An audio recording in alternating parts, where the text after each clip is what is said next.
And 2, I think that you and I are pretty much of the same opinion there. Mm-hmm. This is one of the most, if not the best superhero film made to date. Yeah, that's even including the Avengers. Yeah. This is the first superhero film I went to see at the cinema where I came out going, I love superheroes. You know, not just in films, but also in comic books, whatever. Because it was one of the first films where I felt like, wow, I'm really connecting with these characters here. I just didn't see just a superhero film in this. I saw actually a character film, much like in the first one, but improved, if you get me. I mean, I think Raimi in 2 has looked at 1 again and thought, right, how can I make things better? And he has. He had a better villain. No offense to Willem Dafoe, he was amazing. He had a great villain. It's like a second part of a trilogy. You know how some trilogies have, in this one happens, this one, and then something happens here. But this one, it's actually like the second part in a character arc. Yeah, it definitely works as like a 3-act structure. The first one establishes, the second one is kind of normalcy. This is where like Spider-Man's kind of getting into. It's like he's been Spider-Man. Is it real time? So is it like 2 years? I think so. Yeah, because in this one, Mary Jane is engaged now, and I'm guessing because at the beginning she tells Peter that she's with someone, and this was made in 2004, so this was 2 years after the original film. Which I forgot to mention, first Spider-Man was actually on Spidey's 40th birthday. No way, really? Yeah. Also started this weird tradition where a Spider-Man film and a Bourne film will come out on the same day. Oh. Not on the same day, in the same year. So Bourne Ultimatum, 2002, Bourne Identity, Supremacy, and Ultimatum, but like with 2 and 3. And then the reboot came out the same year as Amazing Spider-Man. And I know this is being picky, but Jason Bourne came out last year when Captain America Civil War came out last year, which has Spider-Man in it. I know it's not mine yet, but maybe a push. Yeah, Spider-Man in the movie. Maybe a push. Amazing Spider-Man and 2 sadly brought down a edition. It would have come out a couple of years later. It could have come at the same time as Jason Bourne.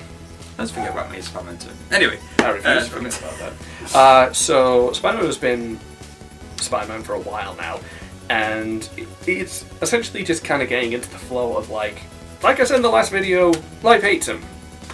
Life as a Spider-Man is kind of sucks. Yeah, I mean, in the first one, it's him becoming the hero, and it hints in the first one how he's going to manage being a superhero, but also managing relationships, not just with Mary Jane, but with his friends, his family. And this one, they really do show that the problems he's starting to have, like the fact that he didn't make it to Mary Jane's play, he's late for work. I mean, because he gets fired by one. He has 2 jobs, but he gets fired by one of them because he's not reliable.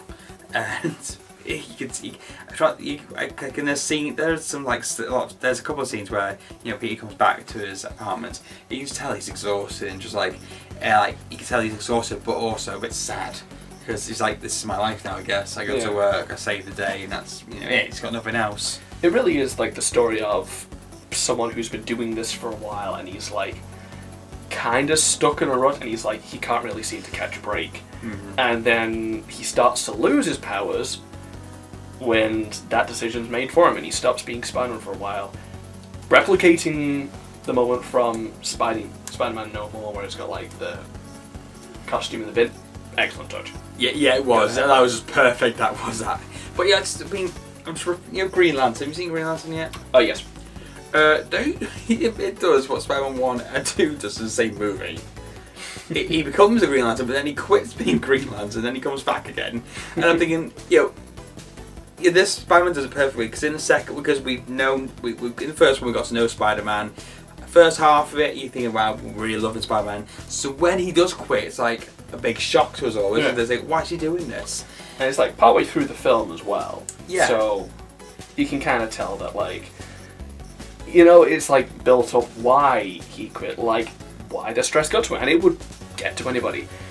And also, it's got like his powers failing him, which is kind of when he goes to the doctor, it's kind of hinted that it's like psychosomatic, that he's stressed out and he just kind of needs a break. Yeah. but there's you when he actually quits. It cuts to very it was obviously done on purpose. A very humorous montage. The raindrops keep falling on my head. Just Peter just walking down the street.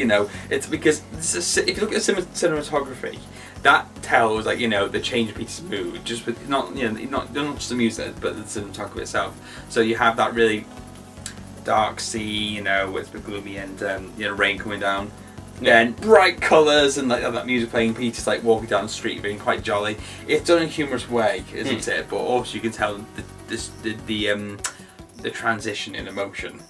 Yeah. And that's that one scene, isn't it, where he just sees a police car go past and he just eats a hot dog and just walks by, and that's where he's starting to.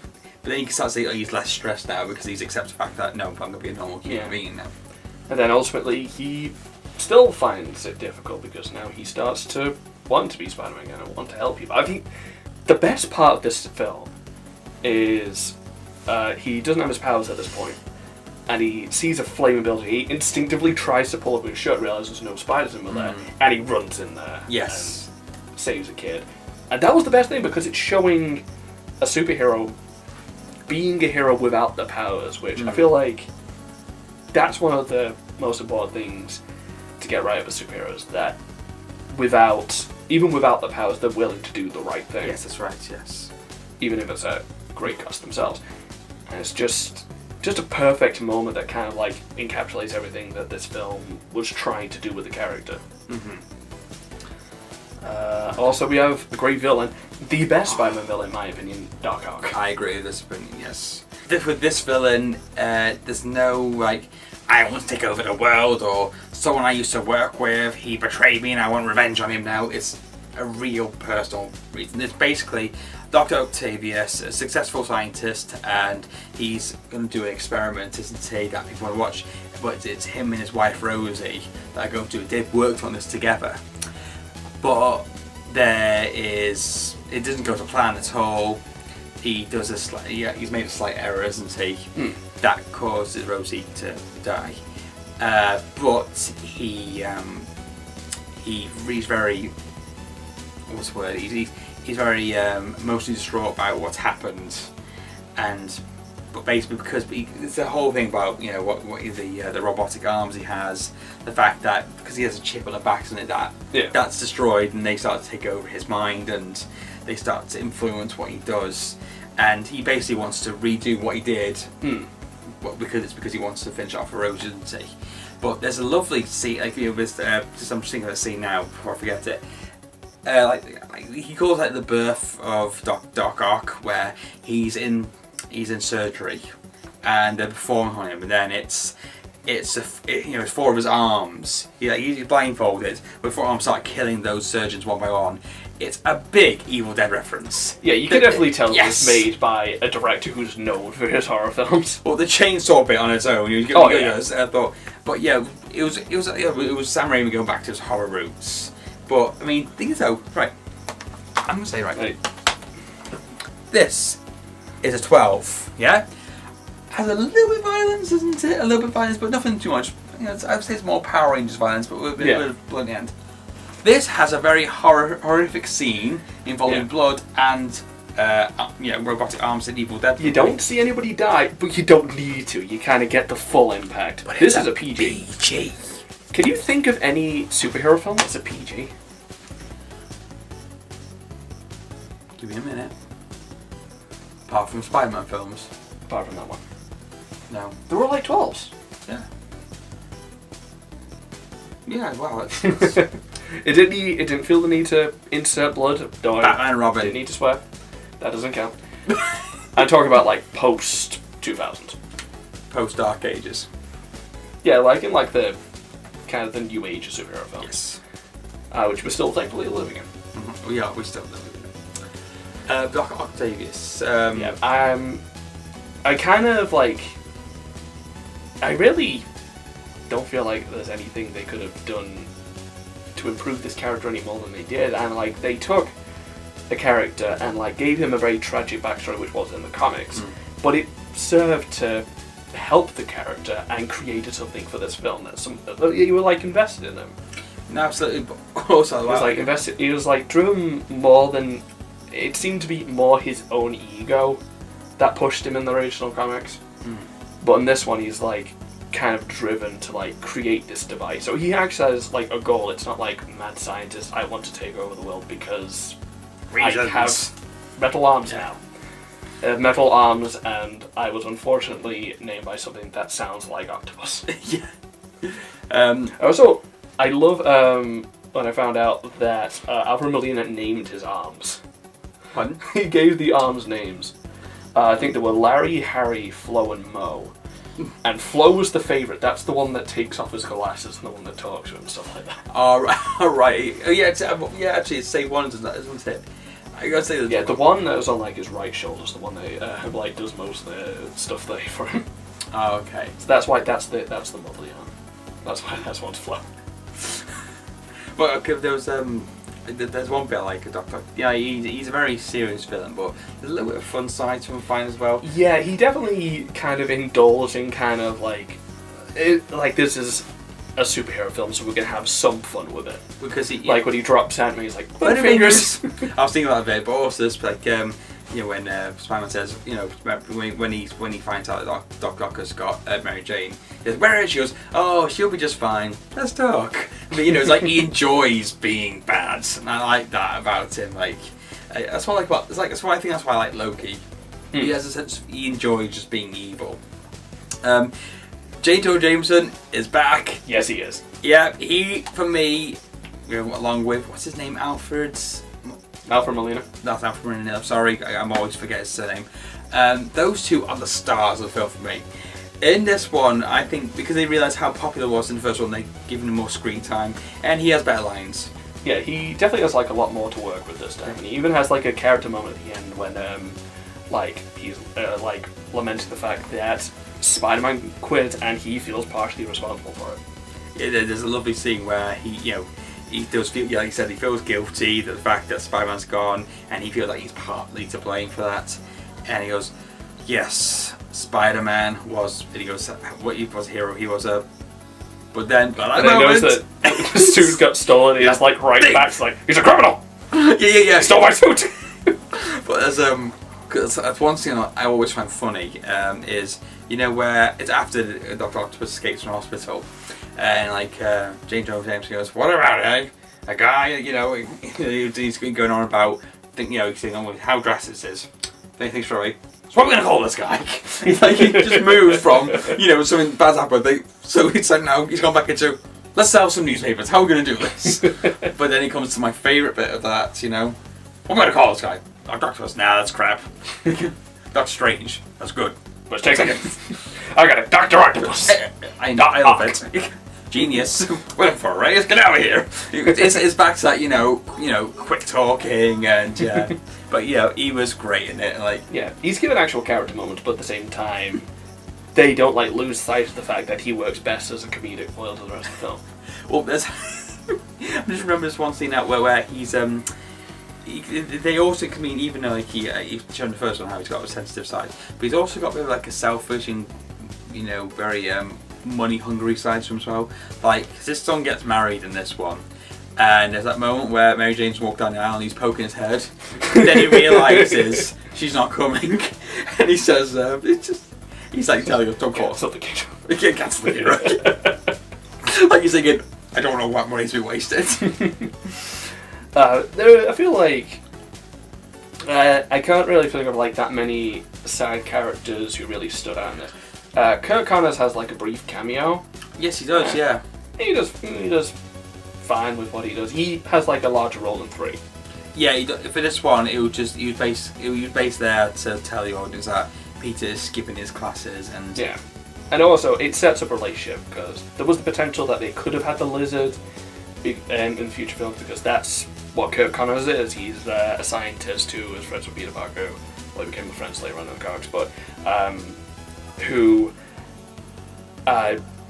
does an experiment to grow his arm back and turns to the villain called the Lizard, and that was a potential for a future storyline that never really planned out because the film series was cancelled after 3. Yeah, Stan Lee wanted Lizard to be in the 4th one because he thought it was upset it up now, and they said they should do it. Also, James Jameson, not really much was done about him. No, he was just there as he was pretty much just there as Mary Jane's fiance. He didn't say much, did he? Just yeah, I feel like it was kind of a missed opportunity not to have the man-wolf in this. yeah, because he's man wolf, isn't he? It was funny actually because someone interviewed Kirsten Dunst about that. And goes, "She ring." What do you mean? He goes, it was a very geeky interviewer saying, "It's the he turns into man wolf." Goes, "Oh, well, you know more about it than me." My fiance does what now? But also again with Mary Jane, she does the same thing again. She just gets caught. Yeah. But still, she does. I mean, like there are moments where Yeah. she takes out her frustration on Pete, saying, "You're never there for me anymore. You're meant to be my best friend, and you're not here." And she does like have moments where she's like, I don't want to think about it, but I can't stop. Yes. And like, you can kind of tell that like, she feels like Peter's jerking her around, but like she's kind of trapped in this cycle as well because she really does care about him. That's right. Yes. And also, she finds out that he is Spider-Man, and they do start a relationship after that. They do. Yeah. It's but we are reminded at the end that Peter will always, Spider-Man will always have villains, and he doesn't want to hurt her. Yeah. But then again, how many times have you been taken hostage because of Spider-Man now? How many times? It's like 2 times deliberately because Spider-Man loves her. 1 time was just coincidental. Either way, she's in danger. Yeah, she's got a pretty face. She'll be a brilliant fine damsel in distress. She always seems to be hanging around Spider-Man. God, let's take her hostage. Well, yeah, I think that's one of the reasons as well, isn't it? It is, except this time Aunt May was taken hostage. Apparently, Rosemary Harris wanted to do her own stunts for that. So that's actually her up there. What, we're doing that whole, like, with the umbrella? So you'd say that was, like, because that's very Sam Raimi. I mean, that's something that you see in Evil Dead, isn't it? You're a bit where, like, he lives in the air, but her umbrella is caught on the handle of the umbrella is caught onto the statue. I mean, that's Sam Raimi. I have a bit of fun. I think that's what I like about this film. That it's quite emotional, character-driven film, but it's also got a lot of fun. It doesn't lose its heart. No, it doesn't lose its heart. And the heart of the film, of course, is Spike the Bruce Campbell cameo. This time as the Snooty Yoshi. Out of all 3 of them, this is my personal favourite. Just because it's Bruce Campbell, he's always going to play it a bit over the top, a bit hammy. And I mean, I think in the third one, we'll talk about the third one, but I think in this second one, I just like the fact that he goes, he's like Sam Raimi. He's like getting into correct his outfit, and then it's like, can I help you? Just like, yeah, he just plays it like an absolute dick. I love it. Is there anything else to say? The visual effects have definitely improved in this one. The fight scene. I said in the last film that I wasn't a fan of the fight scenes. This time, completely different. This is some of the best action in any film. I just like that train fight, the train sequence. Wow, one of the best fights in film history, to be honest. I mean, that bit, when they're just fighting inside the train and on top of the train, you never get bored. And on the side, there's that other train coming away, and your Spider-Man's going by. Every single bit is memorable. Yeah, have you seen any of my reviews, especially the Plane Navigator reviews? I really like when a fight transitions, and it doesn't start with the train.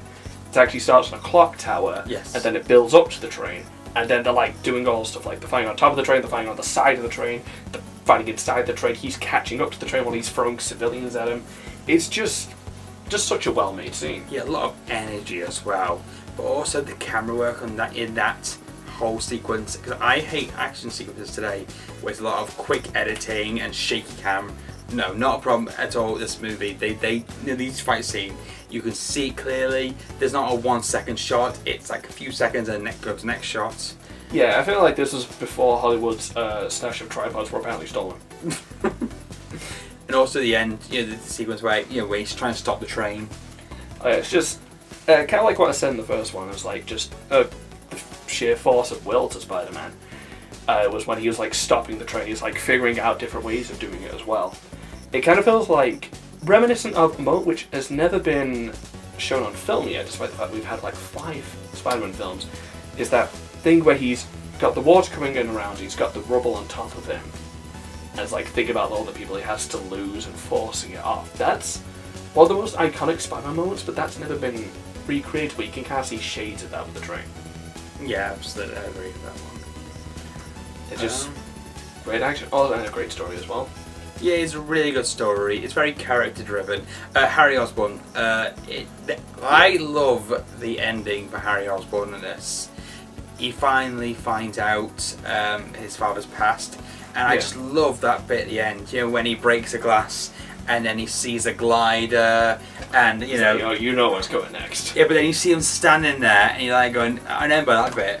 I mean, me and Dad turned each other, and Dad's like, Green Goblin too, you know. But yeah, he's like, yeah. And I like that it's like, it transitions there, because again, this is like Act 2 of like a 3-act story for him, in that he's gone from like, he's distanced from Peter now, because he blames him because he takes photos of his family, but doesn't turn him in. And he's trying to like, be more of a businessman. But like, his life keeps falling apart around him, and he like, has that scene where he's like drunk and he like slaps Peter. Hi, brother. Huh? That one, yeah. And it just feels like something about the Harry's transition just felt so well paced across all 3 films. Yes. And it all culminates into what we'll talk about next time with Spider-Man 3. So shall we go to the final rundown? Yes. Okay. I love the hero, I love the villain, I love the story, I love the supporting characters, and I love the action. It's a solid 10 out of 10 for me. This is one of my favourite films, definitely top 20. Yep, script much better in this one. The pacing of the story, the acting, the characters themselves, fantastic villain, much better visual effects. Yep, solid 10 out of 10 for me. Yep, it's in my top 20 as well. It's just a perfect superhero film for me. Yeah. It's a shame that it goes down a flat. We'll talk about that next time. For now, you can check out Spider-Man 2 pretty much anywhere you can buy DVDs, but you can get the link down below to its Amazon page. Next time, we finish off the trilogy with Spider-Man 3. Take care now. Bye-bye then.